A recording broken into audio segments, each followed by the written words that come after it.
Lisa, I know that, you've had some, you've had a lot of experience, right? Being in the HR world, and also, your own self-experience, right? With, being an interview and potentially having an interviewer, kind of judging, right?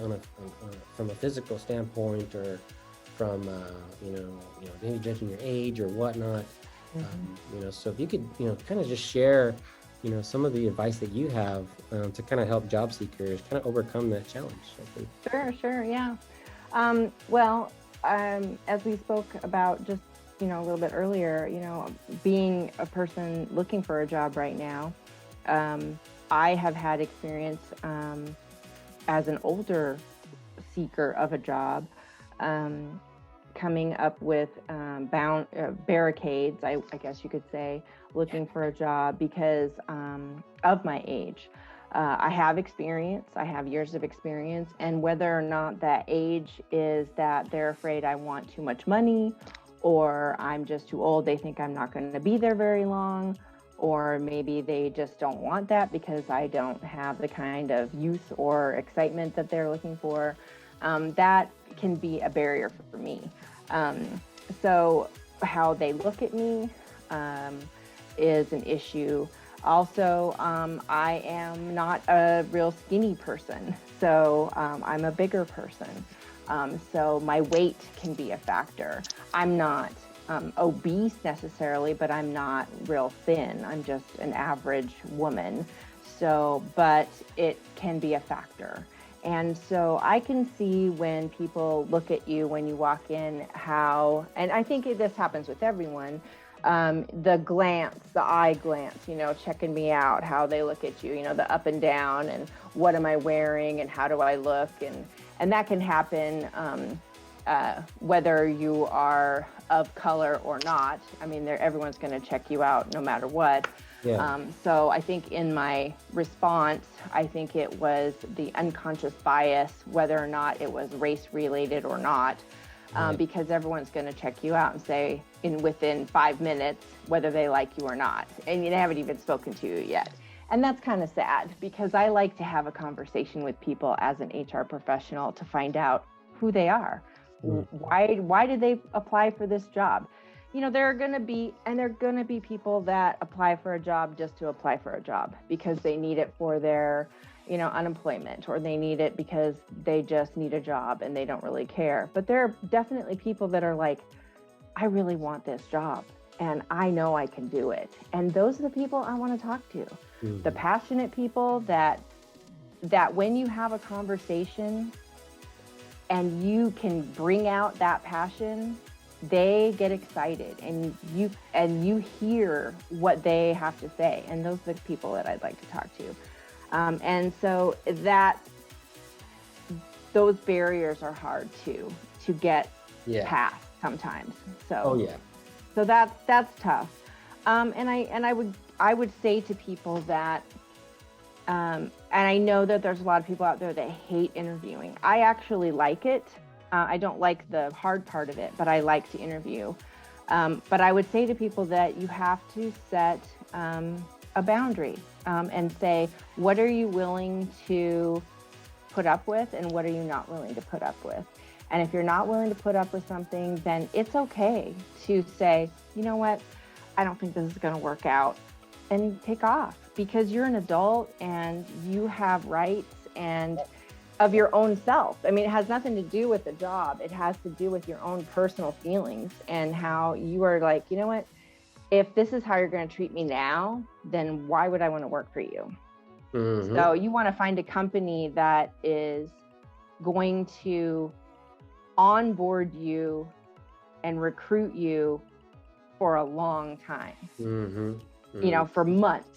They're going to recruit you and onboard you even after they've hired you. They're going to keep recruiting you. They're going to keep asking you, hey, how's it going? We're so glad we hired you. How do you have everything you need? And oh my gosh, you're doing such a great job. Those are the kind of places you want to work for. And so when you're not feeling that from the moment you walk in the door for your interview, that's not the right place for you.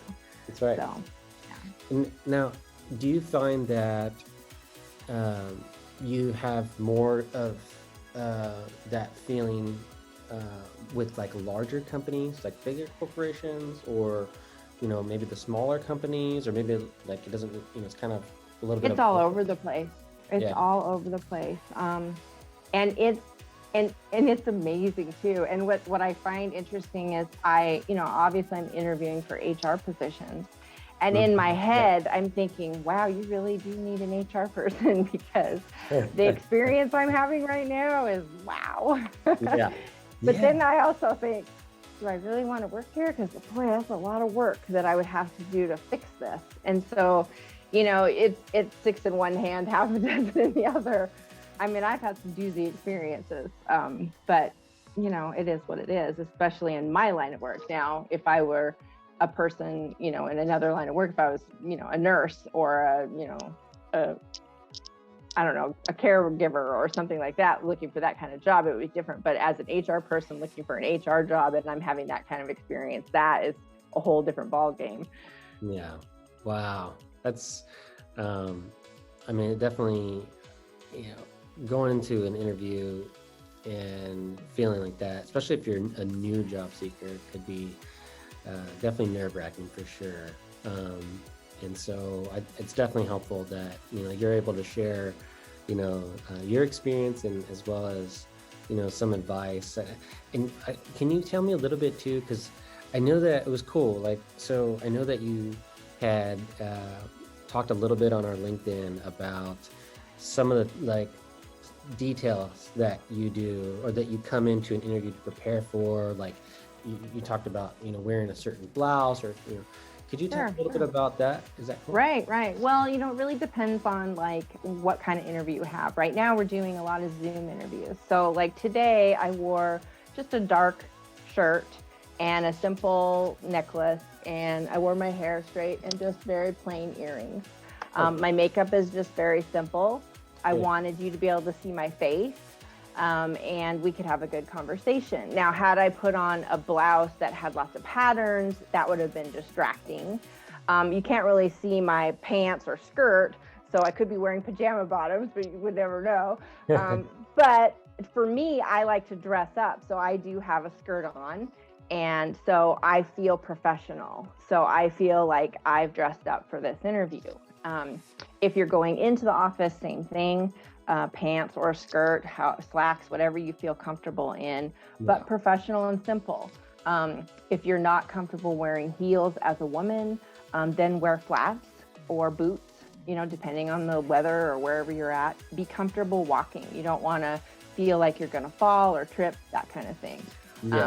Make sure your nails are not, scratchy with, fingernail polish that's coming off.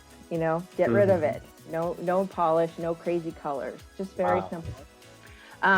For brand new, less experienced workers that have not had very many jobs, find a friend and have them ask you questions. And, some of the questions are like, so tell me a little bit about yourself. What does that mean? And it's not, my very first teacher was, it's not about that. It's like your last job experience. If you don't have one, talk about, I just graduated from, and this is my major, and I did some internship work here, or my last job experience was this. I had customer service experience, and I have a reference from this manager, and, here's what I want to do. Those kind of things you want to talk about. A little bit about what your last experience was, what you'd like to do in the future, what your goals are, that kind of thing. People will say, maybe they might ask you where you see yourself in a few years. And if you don't know, you could say, pause, say, that's a really good question. I'm not quite sure yet. It's okay to not know where you want to be yet. You can say, I'm not quite sure yet. I would like to see what this company has to offer. And maybe there's a direction that I don't know yet, or a job that I didn't know about that I would like to discover. So it's okay to not know. And I think people are afraid that if they say, I don't know, that's the wrong answer. But if they do know, they can say, well, I would love to be a manager someday. I'm not quite ready for that yet, but, I'm hoping that this company has some kind of program that could get me there. that's the kind of growth that people are looking for. If the company's good, they want to promote from within. If the manager is good, they're not going to be frightened by a person that has dreams and aspirations. If they are, then they're not going to pick that person because they're afraid they're going to replace themselves, and then they're not a very good manager. So, you run into those things all the time. And as an HR person, that's why I like to get in and train managers. I want to turn managers into leaders. That's a whole nother topic. Yeah, for sure. But, so you really want to teach people to be honest about what they want to be someday in an interview. I think interviews should be conversations. They should not be interrogations. That was just another commentary that someone wrote, and I commented on it because I just totally believe in that. And it inspired a blog post because I think it's so important to have a conversation with someone about what they want to do and what they do now, especially if they're changing, companies, and they want to talk about what they do because they love what they do, and they get inspired, and then they talk about their passion, and you get to hear about it. So the other thing is that sometimes a resume doesn't always click with the job description that you have, and they don't have they have 4 out of 5 or 3 out of the 5 things, but maybe another job experience has a transferable skill. Talk about that. Say, well, I think this skill that I learned at this job would match what you're looking for on that. It might not be exact, but I can pick it up and quick. So that's something that you could, as the interviewee, tell the person you're being interviewed by. Say, I know that your job description says this, and I don't quite have that, but I think this might work for that. And then, that way you have been thinking proactively about that. I think a lot of job seekers don't even think about that. I mean, I think in my personal experience, I know I'll come into a job and I just focus on that one job, but not even realizing that, there could be a potential to, have another opportunity that might be even better, right? And more for me as an individual, be more qualified. But that's a great one. I like that. That's cool. I think some HR professionals forget to look at some of their other skills as transferable for some of those things too. They say, oh, they check the box and say, oh, they have this. Yep. Nope, they don't have that. But then they forget to look at what other jobs they've had that might fit that box. Yeah. That it's both ways. It's both sided. So we want to make sure that we're looking at both sides of that. Definitely.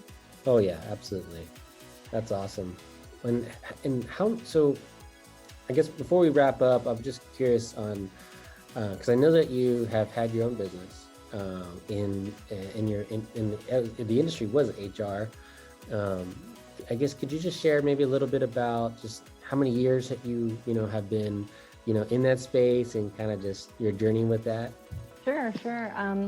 Well, actually, it was born after 9/11.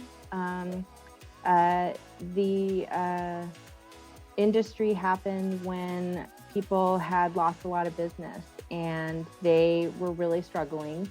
And so I decided that I could help people out. And so I just looked in the Craigslist of the world and saw what they were looking for. And I said, instead of hiring someone, I kind of reached out to the businesses and said, instead of hiring someone and paying payroll taxes and things like that, you could hire me, just pay my fee, and I can come to your office whenever you need it, and I would do this, this, and this for you. And so I had an HR and bookkeeping consulting firm, and I would set up their books and do their HR for them, and come back either weekly or monthly or bi-monthly or whatever they needed, and get stuff set up for them and just come back and, keep things up to date.